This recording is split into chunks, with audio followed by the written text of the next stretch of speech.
Mike's Daily Podcast. Wow, it's like seeing an old friend. It's been a while. Hey. Mike's Daily Podcast. I'm Mike Matthews. This is FF episode 2431, 2431. And I am happy to be here. I am someone who likes to do this podcast daily. That's the name, Mike's Daily Podcast. We're at Cafe Anyway, somewhere in Podcastro Valley Podcast. And I say that even though I was gone for a week, Mike's Daily Podcast. And as you heard from the people just singing just there, it's not called Mike's Weekly Podcast. It's still called Mike's Daily Podcast. Mike's I didn't hear from any of you. Daily Why didn't you Podcast. complain and go, Mike, where are you, Mike? Where are you? Where are you with the podcast, Mike? From Cafe Anyway, how am I supposed to get through my day without hearing you, Mike Matthews? Nope, none of that. So, thanks for not putting that pressure on me. Thanks for not existing. Thanks for not being real. People that listen to this podcast that aren't really listening and therefore don't hear. It's like the tree in the forest. Does the forest really have trees if no one can hear them? Wait, is that the expression? No, wait, if a tree falls in the forest and doesn't kill anybody, does that tree really exist? Is that it? Or if I heard that tree fall on top of me, ouch, that hurts, and nobody yelled timber, does that tree really exist? Anywho, Cafe Anyway, welcome. The last podcast, we covered some very important topics. We talked about strokes, and it was May 1st, the last podcast, and that was also the beginning of Stroke Month, Stroke Awareness Month. So it was very important that we talk about it. I actually since then have spoken to someone who actually had a stroke, and he's in his early 60s. And I have to say, and here's today's podcast picture. It's not of this person. It's of a beautiful little bit of flowers blooming in Podcastro Valley. See that picture at MikesDailyPodcast.com. I took it yesterday. No, he was telling me how, because we were actually discussing May the 4th, also happened this past week, the Star Wars Day, and how he went on Star Wars Rise of the Resistance. I forget if it was the one in California or the one in Florida, but he said right after he rode that ride, he said he realized he will never ride that ride again because it was after that ride that he started to begin to feel the beginnings of a stroke and started having that's right, Basil, the late great Basil the boxer. He is not in today's podcast picture, but he was in a recent one. And this picture that I took was actually on this particular route that he and I walked many, many, many times. It was the default walk route that he and I would go on all the time. So remembering the late great Basil the boxer and remembering my late mother today. Very sad. The first Mother's Day without her. Though she was in Florida, she moved to Florida in the early 2000s. I did not get a chance to physically actually be in the same area as her on Mother's Day until I think it was 2017. I made it to Daytona Beach. Mom did not like going out on Mother's Day. She hated the crowds and how all the restaurants were booked solid. She couldn't stand waiting for and big crowds and waiting for a table and all that. But we still went out to dinner on Mother's Day 2017 when I visited her. That was a great trip because we also rode a roller coaster. We had a bunch of fun as I visited her in Daytona Beach. The roller coaster that no longer exists in Daytona Beach, they have since taken it down. But just remembering her, and if your mom is no longer with you, if she's passed on, I hope you think a good thought for her. Remember some good memories with them. And if you are a mom, thank you for all that you do. I was talking with my lovely lady friend today about the amazing work that moms do and all that they go through. And several moms that we know that are just wonderful people. And they've been through, it's a lot of work. They've been through a lot. So, back to strokes though. he said, this guy I talked to, right after the ride, and Rise of the Resistance has a lot going on. They use a lot of different ride concepts to make it happen. There's trackless cars, these new ways of traveling through a ride where the car no longer has to sit on a track. It's all like, I think, magnetically pulled. I don't know. That's a new video channel that I'm watching where there's this young kid who dissects all the rides that Disney has and Universal and all the other amusement parks. How do they make this ride happen? I'll have to see how it is. But somehow they make it so these cars, these vehicles that you sit in, don't actually ride on a rail. And they did that in Rise of the Resistance. They also have some of those, what do they call them? They're virtual, not virtual, but it's a type of, you're sitting in a box basically, and you're looking at a movie screen, and it simulates. It's a simulator. It moves back and forth, and it's choreographed. It's synced with what you're seeing in the video. And they do a little bit of that and animatronics, and it's just over the top, big ride. And after this guy I talked to rode that ride, and there's a couple of parts where you feel like you're going down. Actually, you drop. And he said after that is when he started feeling the symptoms, and that mostly was more, he felt like he had a pinched nerve. But some of the stuff I was talking about in the last podcast that I got from the CDC website about slurred speech and the whole, I think it's called FAST. Is that it? That's the acronym you need to use to try and figure out what's going on, what to do with a stroke. But he told me, so after his stroke that he had, he used to never take any medication, and now he's got to take Lipitor for the fat in the blood to keep that from getting too high so it won't cause another stroke.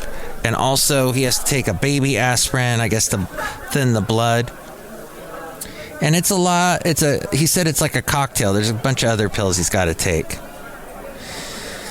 But as I was talking about in the last podcast, if you do have a stroke, you definitely want to stick with what your doctors are prescribing to you. But I heard an interesting thought about antioxidants and how they, to have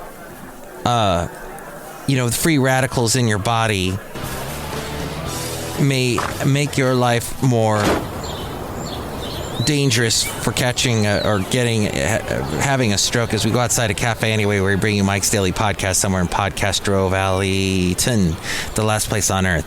How antioxidants are bad. They're man-made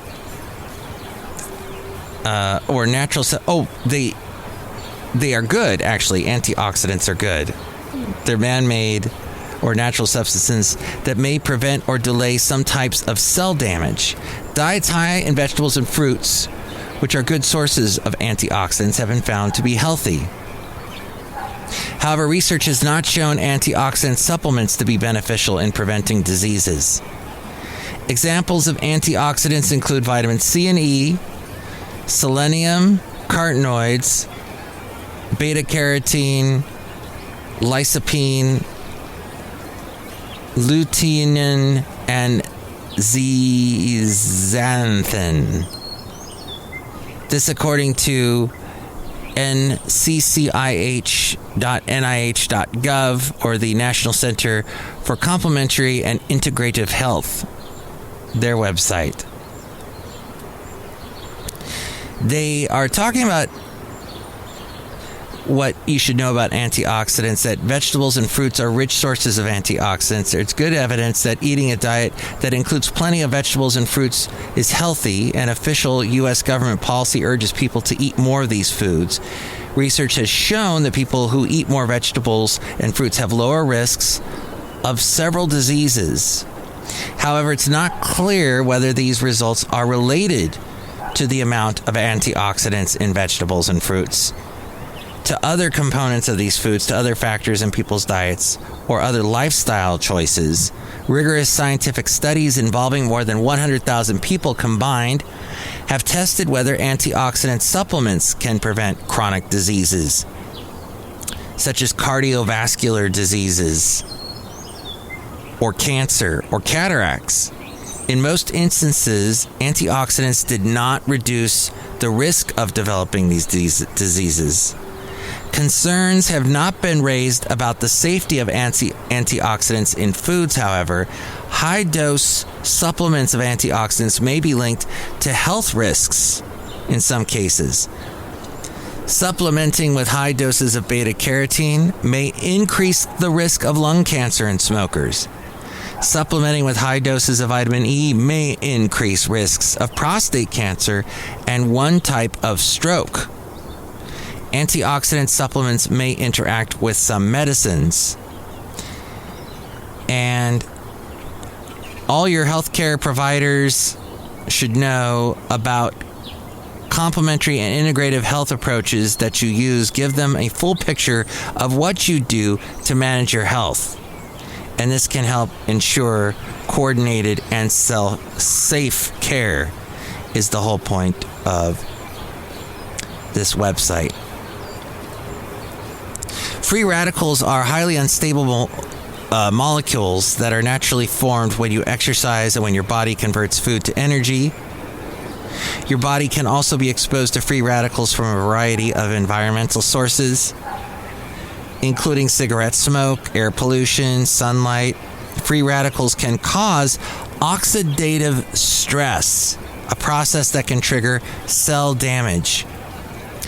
Oxidative stress is thought to play a role in a variety of diseases, including cancer, cardiovascular disease, diabetes, Alzheimer's, Parkinson's, and eye disease like cataracts and macular degeneration. Antioxidant molecules have been shown to counteract oxidative stress in laboratory experiments. However, there is a debate as to whether consuming large amounts of antioxidants in supplement form actually benefits health. There's also some concern that consuming antioxidant supplements in excess may be harmful. So, for the time being, they're saying vegetables and fruits are healthy foods and rich sources of antioxidants, and that's what you need. And the U.S. government policy officially urges people to eat more vegetables and fruits. Concerns have not been raised about the safety of any amounts of antioxidants in food. And they also suggest here on this website to go to the U.S. Department of Agriculture webpage on antioxidants and phytonutrients. So, there it is.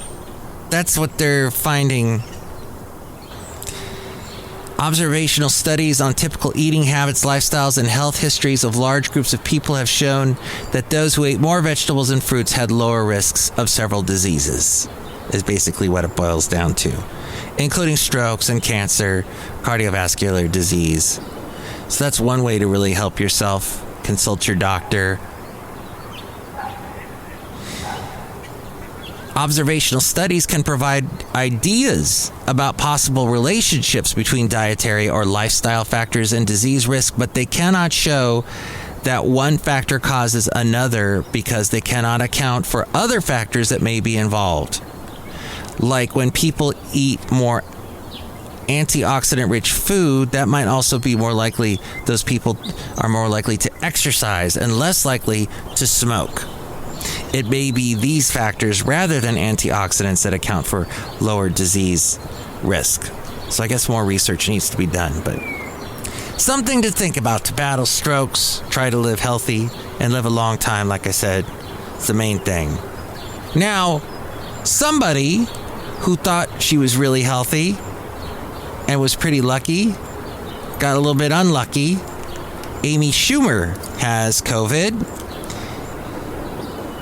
She was forced to cancel her appearance at the Netflix is a Joke festival last night She said, "I'm sad to say I had to cancel my show. I'm the first woman ever to get COVID," she joked. "I tested positive for COVID-19 about an hour ago, so yeah, please, I don't know, but at least my hair looks good." She didn't describe her symptoms in detail. She appears to experiencing at least some congestion or coughing. Someone I know who had COVID recently, same thing. Lots of congestion, lots of coughing. She later returned to her Instagram to post a video demonstrating her deeper new voice, which she likened to Elizabeth Holmes of Theranos. "COVID has given me this incredible Elizabeth Holmes voice. This is what I sound like now that I have COVID." She shares, she has a 3-year-old son with husband Chris Fisher. "She's feeling lonely and bored because I'm away from my family. On the bright side, she noted that the separation could be great because they won't get it, I hope." And there you go. Now, apparently, this came days after she marveled that she hadn't yet tested positive for COVID during an appearance on Seth Meyers' late night show. After Meyers pointed out that she's just one of few people who knows who had yet to get COVID, she jokingly pointed to the sky and quipped, "God's looking out. I'm a little smug about it. I haven't had it yet." Speaking of comedians, my Comcast subscription is letting me watch HBO Max now for free, and I have watched a lot of Curb Your Enthusiasm. I had not seen the season that came out in 2020. It looks like they were filming it in 2019. He has this thing where he's competing against a guy named Mocha Joe. He doesn't like Mocha Joe because his scones are actually more like muffins, and his tables are shaky and wobbly, and the coffee's cold. So he said, "I'm going to open up a spite coffee shop, a spite shop, a spite store next door," and he calls it Latte Larry's. And he has this thing about making the perfect urinal that's perfect for some bizarre reasons, and then he has Purell on every table.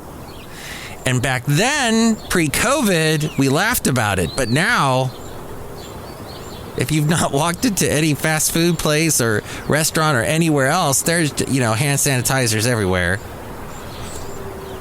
Although I heard recently that the hand sanitizing companies are making a lot less than they were, like 50% less than they were a year ago. It's dropped a bit. What else? Oh my gosh, I've missed a lot with you this week. I just had so much going on. I had people out at work, COVID. I mentioned about one thing. Somebody had COVID, so they were out.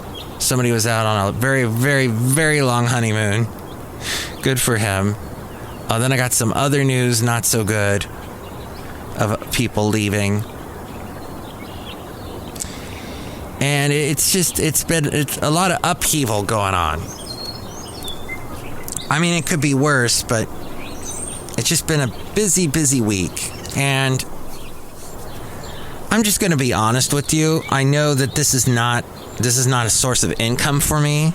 In fact, this pulls money away from me because I put money into the website, and that costs not a whole heck of a lot, but it does cost. And MikesDailyPodcast.com is where you want to go to check out the website. Just click around in it. There's a lot of stuff. I got a lot of podcast pictures there. I got links to all the social media I'm on, and I am not on TikTok. So if you're trying to find Mike on TikTok, that's just not even, that's like putting a tree on a tree. It's like putting a tree on on something superfluous. It's like putting a tree on something superfluous is what it is. There, I went a little Larry David on you. Look at the tree. It's on something superfluous.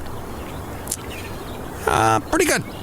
So yes, what it is just ridiculous.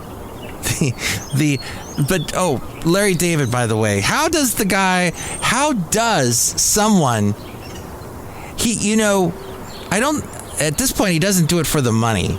I think there's just all these ideas that cloud up his brain, and he's just got to keep doing these episodes there's all these bizarre ideas. If he would be like an Edison, these ideas he comes up with. First off, he's changed the language as we know it, English language. He's come up with all these words and these phrases and these concepts and the fluffy shirt or frilly shirt or whatever it was, and all these other short little concept, funny word. He sums up people so quickly with his brain mass in his head with these thoughts. And in the episodes that I watch, well, every Curb Your Enthusiasm has a funny idea or a funny quip of something summed up that you see every day. The side sit, when you sit next to somebody at a restaurant, usually if it's somebody that you're involved with, a relationship, a loved one of some sort, not someone that you just know as a friend, just casual friend or coworker. You usually sit across from them. You don't side sit. I don't know. That's one idea. And then he was coming up with an app for people that there are a lot of jobs where people, they don't get a chance to leave the station that they're at. Not the radio station, like I'm talking in radio station world, usually when I'm doing a podcast. But the people that are at a station, they're like at they sell magazines, which is, I find odd. There's a couple things about Curb Your Enthusiasm that don't click for me. For one thing, everybody has some kind of East Coast accent. It mostly sounds like people are from New York or in the general vicinity. And my lovely lady friend, who is from the New York area originally, vouches for that. But it's like, and they're in the San Fernando Valley. And I grew up in the San Fernando Valley. I don't remember that many East Coast accents around me. I heard mostly, hey, dude, what's up? Oh, my God, I'm going to the Galleria. Oh, my God. That kind of thing. Going to the Sherman Galleria. And that kind of thing, which is now morphed into typical teenage females accent sound, something like that. Yeah.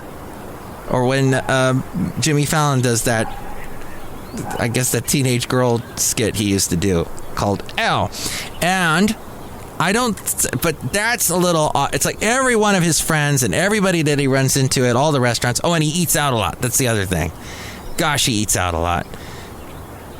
Which to me is bad news. If you eat out a lot, you would not be as thin as Larry David. There's just no way. That most restaurants put a lot to flavor up the food. They got to put a lot of fats in there and make it. But Mike, he eats at healthy restaurants. No. If you eat out a lot, A, it's expensive. B, you're going to get a lot of the butter and the fats and the stuff in your diet that you make you more heavy. I know, because I'm finding that out now. I'm eating out, getting a lot of takeaway, as the Brits say, takeout food, as we say in America, and taking out all this food that's got a lot more high fat quotient to it. I get fatter, and that's happening now. So I'm trying to avoid that. So he eats out a lot. There are a lot of Germans in his shows. He's got this one guy, the guy from Firefly who flew the spaceship. He plays this German inventor who's got a German Shepherd. I won't go into the completely what's really funny about that whole thing, but yes, I think he likes a German car. He likes Mercedes. But he does, so that is something I don't think is typical, is the whole East Coast. Now, I haven't been in the San Fernando Valley in many years, so I don't know if it has changed since then, but it seems like that is one thing in particular about his show. And that's, okay. Where are we? Oh, so this podcast, I mentioned earlier in the podcast how there is a lack of what we call listeners for this podcast. And after you've listened to about 24 minutes of this so far, you may understand why. But you might be wondering, oh, Mike, what is the most popular podcast? What is it everybody's listening to? Yours truly did a little research. And here's what I found. For one thing, it is very, very difficult to find out what is the top podcast. What is the most listened to podcast? When you do a Google search or a Bing search, as I did, because, hey, you get points for that. I think I get points for that. I'm supposed to get points for that. But when you do a search, it generally points you in the direction of Spotify, that Spotify has a chart that lets you know that how many people are listening to them, to what particular podcasts. And, of course, the people... The one show that they're dumping money in, the one that they're funding in particular, is the Joe Rogan show, and that is number one on their charts. So that's a little suspect. I want to know, a very objective, what exactly is the most listened to podcast. And it says here, on this website called statisticsanddata.org, if the most popular podcast 2022, if the podcast market is growing and listeners are increasing all the time, what are the most popular podcasts? The Spotify charts help us answer this question. So they are basing this on what Spotify tells them. Is it the absolute truth? I don't know, but they do say number one is Joe Rogan. Number two is an Alex Cooper podcast called Call Her Daddy. And number three is the Always Sunny podcast. At any rate, then we see a lot of crime dramas in the lower part of the top 10. You get Crime Junkie, Morbid, Murder, Mystery, and Makeup.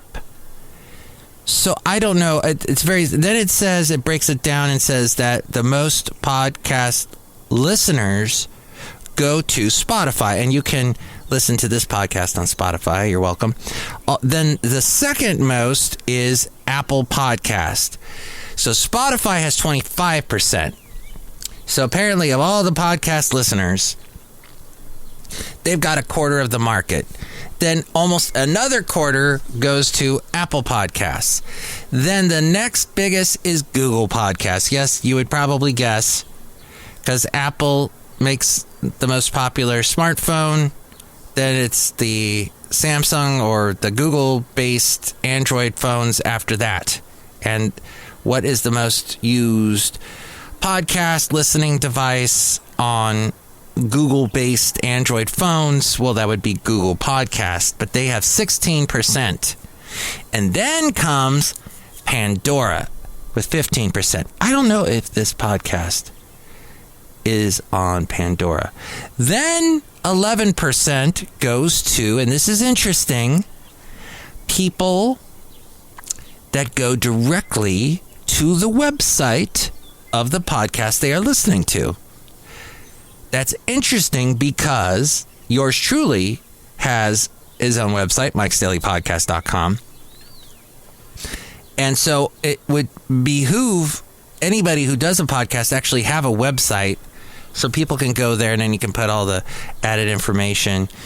Then there's Audible, who is more oriented towards books.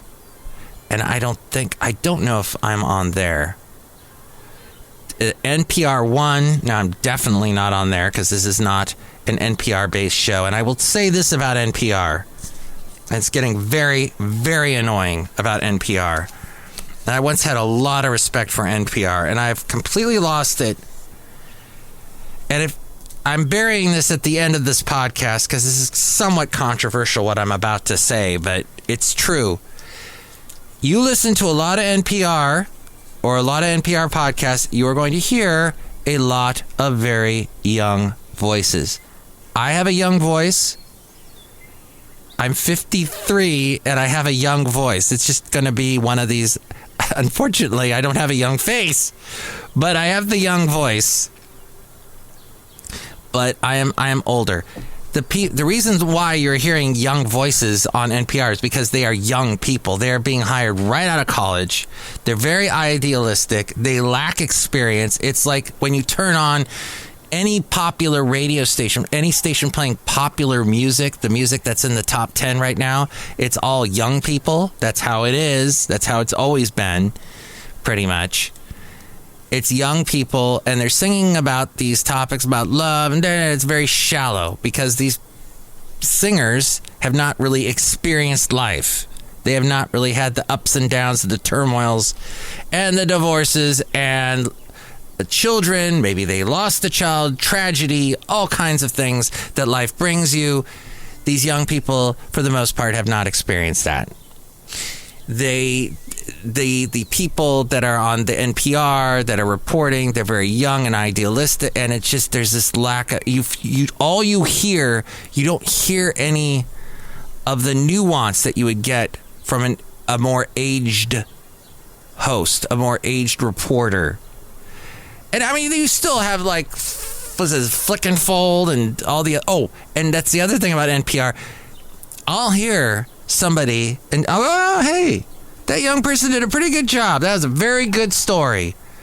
Who is it? And then they say the name, and it's a name like you can't even maybe you can phonetically say the name, but there's no way in your brain that you can spell out what their name is. It's just too different and out there. They don't hire anybody with boring names at NPR. If you got a boring name that sounds like somebody you would hear on a 1950s TV show, you are not going to be on NPR. You have to have a very out there, different name from a different continent, from a different planet maybe, and you will not be able to spell it. You try and write it down. You're like, was that a T I heard? Was that a D?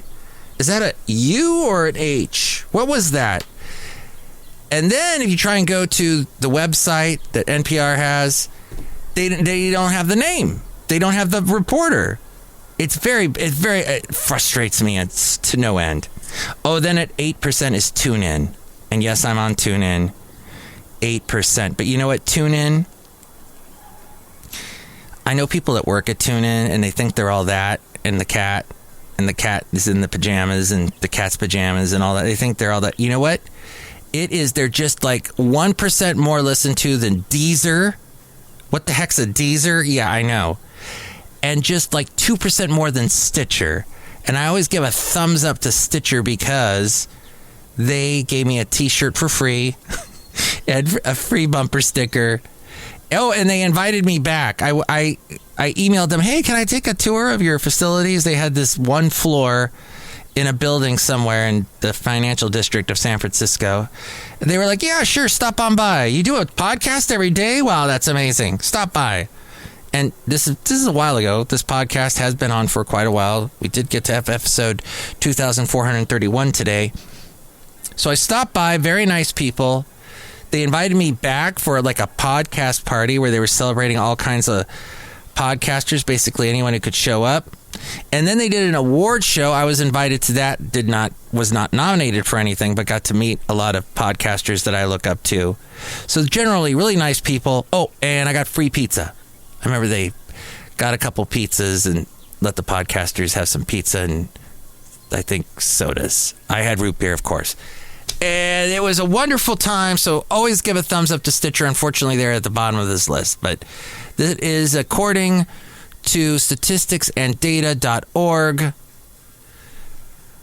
The most popular platform for listening to podcasts in the United States, it says, in 2020 was Spotify. So this is 2 years old, this information. So we'll see if that changes or it has changed at any rate. And we'll see. I wonder if my podcast is on Pandora. If Pandora gets that many listeners. Of course, if you do a search for Pandora, it takes you to the diamond store. Not necessarily. Really? After all this time, you still... Yeah, and I don't know that many people that use Pandora. I know lots that do Spotify. But let's see. I'm going to look up Mike's Daily Podcast now, and it just kicked me out. Mike's Daily Podcast. Let's see what happens. Nope. The Daily. Oh, that podcast gets a lot of listens. Kid Bop. No. Rats. Nope, I'm nowhere on it. Well, we'll have to fix that. hopefully get on Pandora. I think I probably need to have a zillion listeners in order to do that. And not having any may be a bit of an issue for Pandora. But we're outside a cafe anyway, somewhere in Podcaster Valley. Look who's here. Hello, my message, Madame Rootabega. This podcast has been very fascinating and instructive. Ooh, good. Good, that's what I was trying to do. And I want to say Happy Mother's Day to everyone. Thank you, it's wonderful. Happy Mother's Day to everyone. That's beautiful. And did you enjoy your Mother's Day? Yes. Did you enjoy listening to this podcast? Yes. Do you know what Pandora is? No. See? Maybe it doesn't matter that I'm not on there. Look who else is here. Oh, day, Mike. This is Valentino, the burger attendant. And this is Bison Bentley. Do you know that? Mike, it's really interesting what you're saying there about the top podcasts. Either have to do with a guy named Joe or with crime. Day. Yeah, crime. Do that. Well, guys, I guess you're right. So I got to talk about more about crime. Instead of stuff that helps people's lives. It helps them not get strokes. It helps them realize don't tempt fate with COVID like Amy Schumer did, because you might get it. All right, well, next show it'll be the wonderful Chely Shoehart, Floyd the Floorman, John Deere the engineer. Call me. Give me a call. Oh, I'm from the San Fernando Valley, so I got to talk like this. Give me a call. Tell me what you think about anything we covered today. 336MM Daily. 3 + 3 = 6. MM as in Mike Matthews. Daily as in what this podcast will try to be again. Take us out, A-Frame. Mike's Daily Podcast is written and produced and performed by Mike Matthews. His podcast is super easy to find. Download or listen to his show and read his blog at MikesDailyPodcast.com. Email Mike now at MikesDailyPodcast@gmail.com. See you tomorrow. Bye.